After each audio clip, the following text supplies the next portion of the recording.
Okay, you guys absolutely blew up the comment section on our last video about Fidelity's top ETFs.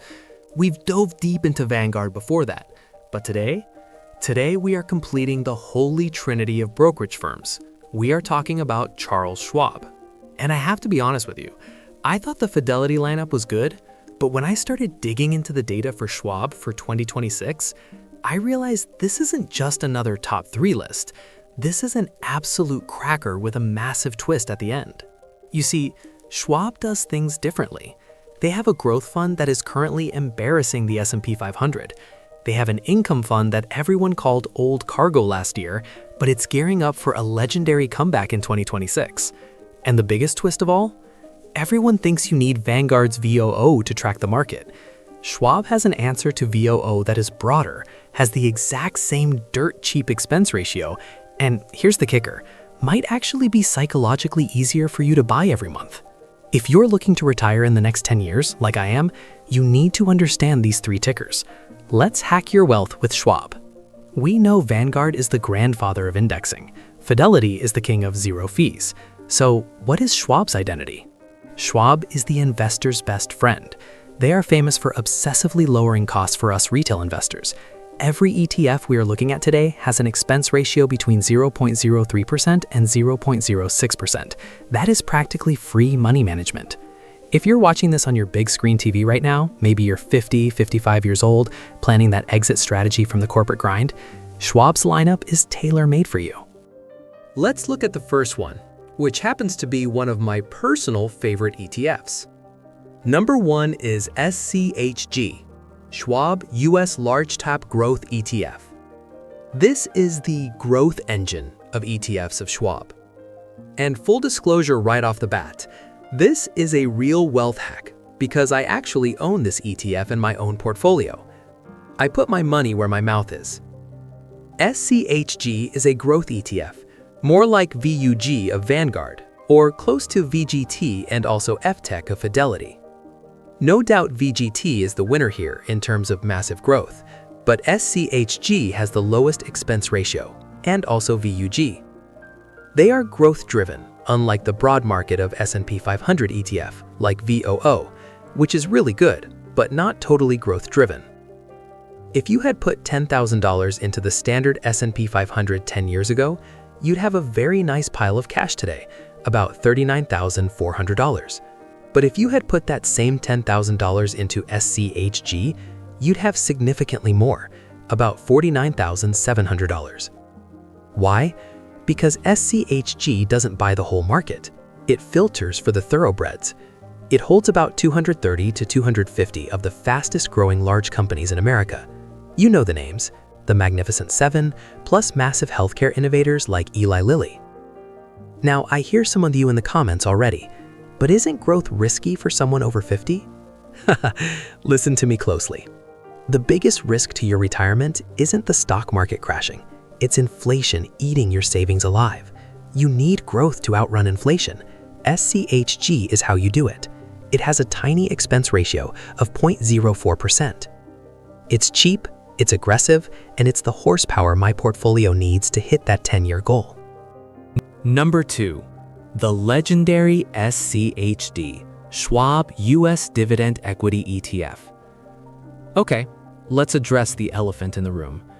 If you held SCHD in 2024 and 2025, you were probably frustrated. While AI stocks were going to the moon, SCHD was kind of taking a nap. A lot of people on Financial YouTube said SCHD was dead. They said, why bother with dividends when tech is soaring? Those people are chasing yesterday's returns. We are looking at tomorrow's. Here is why SCHD is my number 2 pick for 2026. The market is cyclical. When interest rates drop and when tech gets too expensive, big institutional money rotates back into safety and yield. Analysts are calling 2026 the year of the broadening trade, and SCHD is perfectly positioned for it. But SCHD isn't just any dividend fund. It doesn't just buy stocks with the highest yield. That's a trap. SCHD buys quality. It tracks the Dow Jones US Dividend 100 index. To get into this club, a company has to be a financial fortress. They need a 10-year history of paying dividends. They need massive cash flow to prove they can keep paying them. We're talking about companies like Home Depot, PepsiCo, Chevron, Texas Instruments. These are the companies that America runs on. Right now, SCHD is paying a yield nearly triple that of the S&P 500 in real income, cash. If you are approaching retirement, you don't just want lines going up on a chart. You want actual cash hitting your account every quarter. SCHD is the income generator that lets you sleep well at night when the market gets rocky. It is primed for a massive rebound this year. ETF number 3. And now, the twist. For years, Vanguard's VOO has been the undisputed heavyweight champion of the world. It's the default answer. Just buy VOO and chill, right? While Fidelity does not have a direct S&P 500 ETF, it has FXAIX. But people always ask, does Schwab have a VOO equivalent? Yes, they do. And in some ways, it might actually be better. Meet SCHX, the Schwab US Large Cap ETF. Let's look at the tail of the tape. First off, the cost. It is a tie. Both are absurdly cheap at 0.03%. That's $3 a year on a $10,000 investment, virtually free. But look at holdings. VOO stops at the 500th largest company. Schwab's SCHX goes deeper. It holds the top 750. Why does that matter? Because by owning SCHX, you own the S&P 500 plus the next 250 mid-cap companies that are fighting their way up. You're getting exposure to the future giants before they officially join the S&P 500 index. It's a broader, slightly more diversified foundation. But here's the real hack, the psychology hack. As I'm recording this in early 2026, one single share of Vanguard's VOO costs over $630. If you are like me and you're contributing, say, $500 a month to your Roth IRA, you can't even buy one full share of VOO. You have to buy fractional shares. It feels underwhelming. Now look at Schwab's SCHX. SCHX trades at around $28 a share. That same $500 investment, it buys you 18 full shares of SCHX. But well, yeah, even if you have fractions in VOO when it gains 10% or 15% or even 20%, your fractional shares increases with same. I don't know about you, but when I log into my Schwab account on my phone, seeing that I own hundreds of shares of something feels a whole lot better than seeing I own 2.4 shares of VOO. It's easier to manage, easier to buy in round numbers, and it gives you that feeling of real accumulation. It's the same engine under the hood, just a much more user-friendly chassis.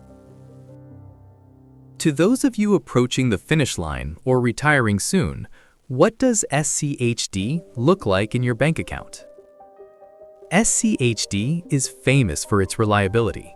In 2025, it paid out a solid 3.85% in dividends. As we move through 2026, if you own this ETF, you should expect your quarterly paychecks to hit in late March, late June, late September, and a final year-end bonus in mid-December. To earn a consistent $1,000 a month in passive income today, you'd need to own roughly 11,430 shares of SCHD. At current prices, that's a significant mountain, but here is the secret real wealth hack that most people miss. SCHD has grown its dividend by an average of 12% every single year. This simply means that because the payout per share keeps rising, the number of shares you actually need to hit your goal decreases every year that you stay invested. If you start now and let that 12% growth compound, you aren't just fighting inflation, you're crushing it. You're building a machine that gives you a 12% raise every year without you ever having to ask a boss for permission. Now, the question I get asked most, this is great, but how much of each should I actually buy? Depending on your age and how close you are to that retirement finish line, your mix is going to look very different. Here is my suggestion as an investor like you. If you are 35 plus, the accumulator. You have time. Go with 50% SCHX for the core, 40% SCHG for that high-octane growth, and 10% SCHD to start seeding that dividend snowball, as you do not need much dividends at this time, except it's reinvesting automatically. If you are 50 plus, the strategic planner, like me, you're 10 years out, we move to balanced power.